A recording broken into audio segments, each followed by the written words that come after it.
Good evening, everybody. Although some of you are well aware what PechaKucha is, I still want to make a short introduction. It's basically a new form of presentation, rather new at least, based in Tokyo, invented in 2003.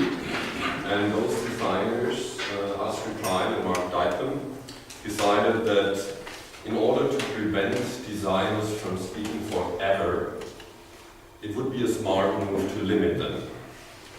And therefore, the limitation of the talk I'm going to give is going to be 20 images or 20 slides, and each of them is going to be there exactly 20 minutes. 20 seconds, right. There you go, thanks. Would be quite a long talk. So enjoy, and next night's going to be somewhere in June probably. And I welcome anybody of you to come to listen or speak, obviously. And that's the last thing I'm going to do with this one. So tonight I would like to talk about something that bothers us all, I'm pretty sure.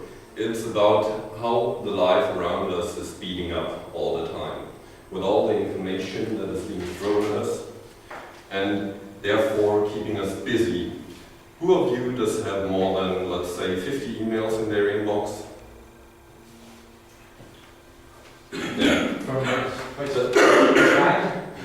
One day or no? No, overall. But like here you can see what the problem obviously is, why this happens, is we have increasing number of email users, of Facebook users, and obviously of websites. So it's a lot of information that has been thrown at us. And in order to still feel relaxed and kind of get a control of this and stay normal, I was looking a bit into what possibilities you have to get control and what are the reasons why we are partly even addicted to this. And I would like to start out with a study that has been done at the King's College in London. And what they did there is they took a closer look at what happens if you disturb somebody during the time he's working. That may be via email pop-ups or the absolute manifestation of reachability, a Wi-Fi pipe in the new millennium, the BlackBerry, or just a colleague talking to you.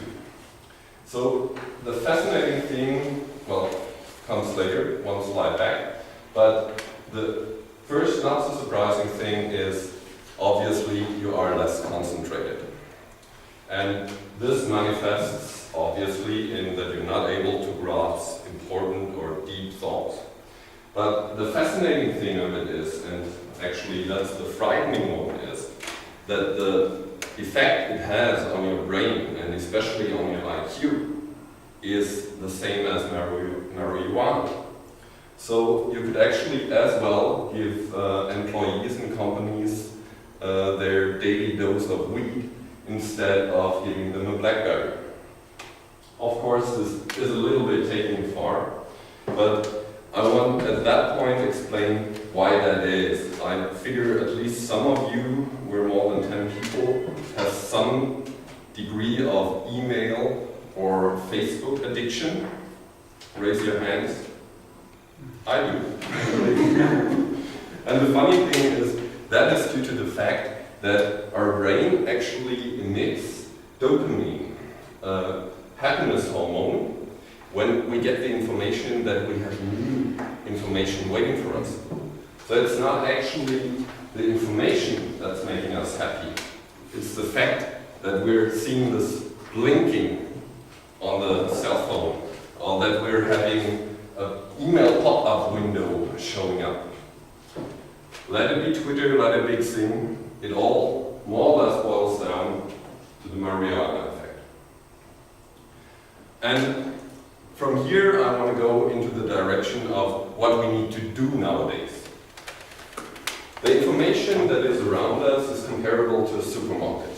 We have a vast abundance of information available to us, being thrown at us via Facebook or whatever, just like the sweet drinks or food in a supermarket. And what we need to do nowadays is be aware of how we consume that information and what kind of information we consume. In order to do that, we need to have something like an information diet that is healthy. That is due to the fact that we will not be able to have eureka moments where we just, from what we learn, have a moment of, wow, I got it, if we are disturbed and are being thrown with all that information. One of the few things that you can do very easily is just turn off that pop-up window when you get a new email. Although at Siemens you need like 7 requesters of Outlook to go through in order to deactivate it. And another very, very powerful method is having automatic filter rules. So you can sort the emails from people that usually send the information that's not so important to you automatically into some other folder. And then read it when you want and need it, or delete it straight away. So another concept is the 2-minute rule. You can do when you have a task that's less than 2 minutes, it's best to do it right away, because you will need another 2 minutes to think into it when you reopen it. So you just increase the amount of time you need to work on it. And if you use these rules, you have a comparably good chance of reaching what you see here, empty, in your inbox. So let me conclude with putting this all together and reminding you that it's time to start gaining one of the most important things that we will need in the future, being aware of the information that comes to us and controlling how we consume it and what of it we consume. It's important to be aware how you can take the information you need at the time you really need it, and stay calm and relaxed in all this email, Twitter, Facebook, and whatever craziness. I would like to conclude with something that a manager told me last year when I was asking him, in order to get a leading position at a company, is it still even possible to not be all the time available? To say no to the BlackBerry? And he very calmly and resolutely replied, I like BlackBerries. Because you put them in the drawer Friday afternoon, you open the drawer on Monday, battery is still not empty. Thank you very much for your attention, and free yourself.